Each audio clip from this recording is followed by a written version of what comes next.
Gardez les portes, c'est de cela que nous allons parler aujourd'hui.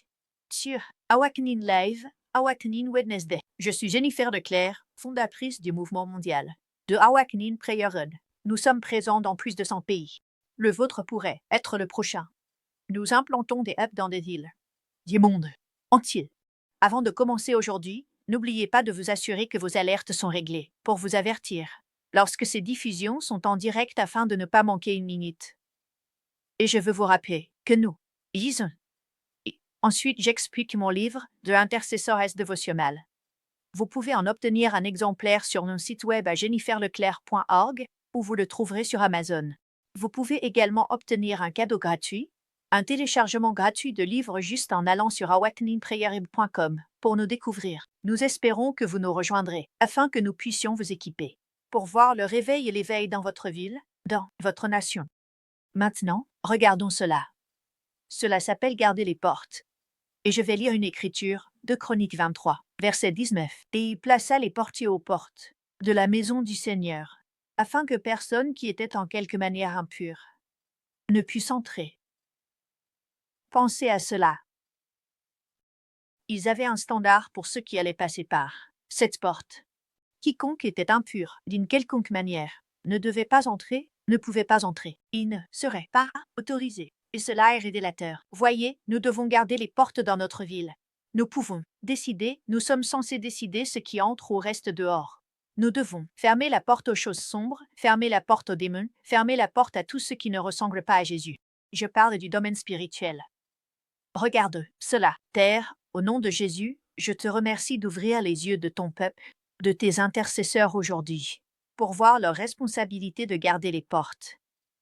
Et bien que nous ayons tous des onctions de prière différentes, certains sont spécialement appelés à être des gardiens. Je te remercie Seigneur que nous ayons tous une part de responsabilité dans ce domaine de la garde des portes. Alors aide-nous à saisir cela aujourd'hui au nom de Jésus. Amen.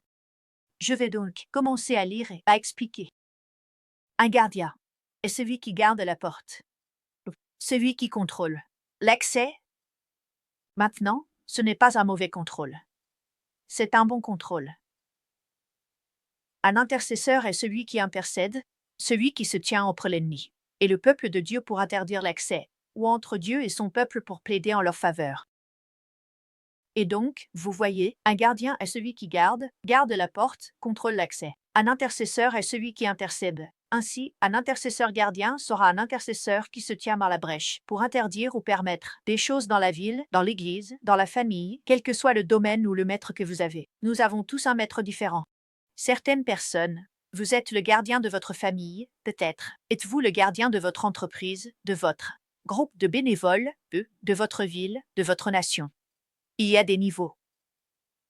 Dieu élève des intercesseurs gardiens à cette époque qui ont un sens aigu de ce qui devrait être autorisé dans un territoire et de ce qui devrait être complètement exclu. Ils gardent, dans un sens réel, les portes spirituelles. Ils forment un mur, pour ainsi dire, interdisant l'accès aux intrus non autorisés et aux forces démoniaques. Maintenant, les gardiens laissent aussi entrer le roi de gloire. Levez vos têtes ou vos portes pour que le roi de gloire puisse entrer, n'est-ce pas? Et donc, nous voulons inviter les anges. Nous voulons préparer le chemin du second avènement du Seigneur. Nous voulons créer, permettre au Saint-Esprit d'entrer librement dans nos églises, dans nos familles, car nous pouvons l'exclure par inadvertance. Nous pouvons fermer nous pouvons attrister les anges. Nous pouvons attrister le Saint-Esprit. Donc nous, en tant que gardiens, une partie de notre responsabilité est de créer une atmosphère propice à laisser le roi de gloire venir et demeurer, pas seulement habiter, pas seulement passer un moment, mais demeurer. Donc, le gardien n'est pas uniquement concerné par le démoniaque, tout comme le guetteur n'est pas uniquement concerné par le démoniaque. Il s'agit aussi du roi de gloire et de l'inviter à entrer et de prier pour que les cœurs des gens soient réceptifs à recevoir ce qu'il fait ou dit et comment il se déplace dans une atmosphère. Les gardiens sont alors des experts dans l'utilisation des clés du royaume que Jésus a décrites dans Matthieu 18, verset 18. Maintenant, je vais lire dans la version en PC classique, Matthieu 18, verset 18. En vérité, je vous le dis, tout ce que vous interdisez est déclaré impropre et illégal sur terre doit être ce qui est déjà interdit au ciel, et tout ce que vous permettez est déclaré approprié, illégal sur terre. doit être ce qui est déjà permis au ciel. En d'autres termes, nous ne faisons que refléter les protocoles du ciel. Nous ne faisons que refléter la volonté de Dieu. Nous prions que ton règne vienne, que ta volonté soit faite sur la terre comme au ciel. C'est le même concept. Si Dieu ne le permettrait pas au ciel, nous ne le permettons pas dans notre famille. Si Dieu ne le permettrait pas aussi, maintenant, nous comprenons que nous avons des personnes perdues dans notre famille. Nous ne les mettons pas dehors. Mais si ce n'est pas permis, nous ne devrions pas le permettre dans l'Église. Si ce n'est pas permis au ciel, nous ne devrions pas le permettre dans nos familles, entreprises, ministères. Si c'est interdit au ciel, nous devrions l'interdire sur terre. Si c'est permis au ciel, cela devrait être permis sur terre. C'est un autre enseignement, mais vous en comprenez l'idée. Vous ne pouvez pas simplement interdire quoi que ce soit. Si Dieu fait quelque chose, alors vous ne pouvez pas interdire Dieu. Et donc, nous devons discerner, puisque certaines personnes pensent que c'est l'ennemi qui attaque alors que c'est Dieu qui résiste. C'est tout un autre enseignement. Écoutez, les gardiens matures comprennent les lois du royaume et discernent ce que Dieu veut à l'intérieur et ce que Dieu veut à l'extérieur, ce qu'il interdit et ce qu'il permet. Nous voyons les gardiens tout le temps, dans la vie quotidienne. Voyez-vous, pour y dévier correctement, pour permettre et interdire correctement, vous devez connaître la parole. Intercesseur, vous devez connaître la parole. Pourquoi? Vous devez savoir ce qui est légal ou illégal. Vous devez savoir ce que la parole a déjà dit. Vous devez savoir ce que Dieu a déjà décrété, déclaré et promis.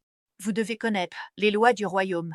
Et si vous ne savez pas cela, vous n'êtes pas aussi efficace dans l'intercession. Maintenant, si vous êtes un jeune intercesseur, Dieu vous utilisera. Là où vous êtes, mais il veut vous utiliser à un niveau plus élevé à mesure que vous mûrissez en lui, et c'est un grand honneur. C'est un grand honneur. Donc, nous voyons des gardiens dans tous les domaines de la vie. Laissez-moi vous donner quelques exemples pratiques. Quand vous allez au cinéma, je ne vais pas au cinéma, mais je suis allé au cinéma. Il y a un gardien, n'est-ce pas?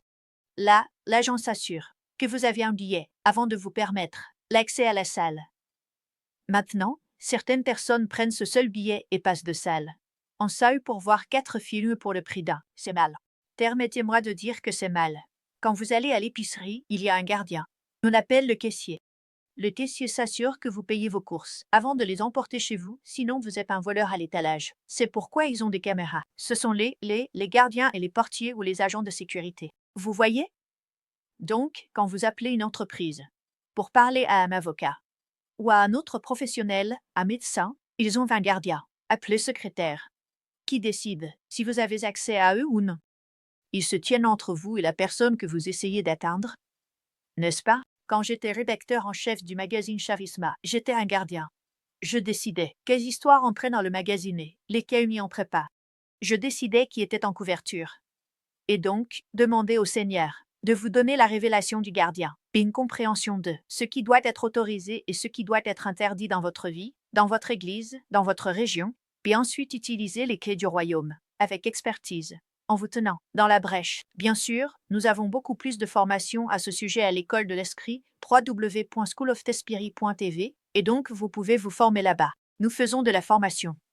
Nous avons une formation mensuelle dans les centres de prière selon l'actualité du corps du Christ. Nous avons des sessions de questions-réponses mensuelles. Nous avons des leaders régionaux qui sont vos coachs. Nous prions ensemble chaque mois. Et il y a tellement de choses dans lesquelles vous pouvez vous impliquer, autant ou aussi peu que vous le souhaitez. Mais rejoignez-nous. Je veux prier pour vous, mais rejoignez-nous. Sur www.awakeningtrayarib.com.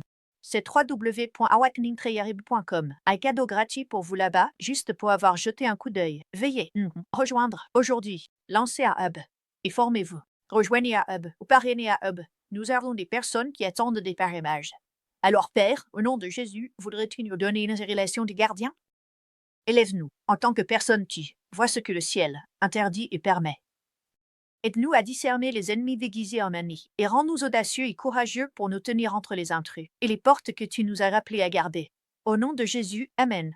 Rappelez-vous, les amis, parlez-en à vos amis. Téléchargez cette application. C'est le seul endroit où cet enseignement apparaît. C'est ici, dans cette application. Je vous verrai la semaine prochaine pour Awakening Wednesday, Awakening Live. Que Dieu vous bénisse. Passez une journée de percée.